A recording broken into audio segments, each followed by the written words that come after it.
السلام علیکم۔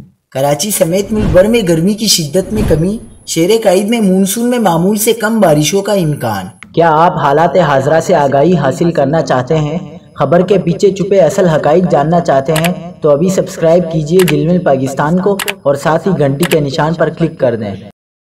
آپ کو بتاتے چلیں کہ مئی کے مہینے میں ہیٹ ویو کا کوئی امکان نہیں۔ چیف میٹرولوجسٹ سردار سرفراز کا کہنا ہے کہ پچھلے دنوں کے مقابلے میں کراچی میں گرمی کی شدت میں کمی آئی ہے۔ اگلے چند دنوں تک درجہ حرارت 36 سے 37 ڈگری تک رہنے کا امکان ہے۔ انہوں نے بتایا کہ کراچی میں ہوا میں نمی کا تناسب زائد ہونے کے باعث گرمی کی شدت زیادہ ہے۔ مئی اور جون کے مہینے میں یہاں کا موسم کبھی گرم اور کبھی معتدل رہتا ہے۔ سردار سرفراز نے مزید بتایا ہے کہ کراچی میں فی الحال بارش کا کوئی امکان نہیں۔ مونسون میں معمول سے کم بارشوں کی پیشگوئی ہے۔ محکمہ موسمیات کا کہنا ہے کہ کراچی میں آئندہ 24 گھنٹوں کے دوران موسم گرم اور خشک رہنے کا امکان۔ شہر کا زیادہ سے زیادہ درجہ حرارت 35 سے 37 ڈگری سینٹی گریڈ تک پہنچ سکتا ہے۔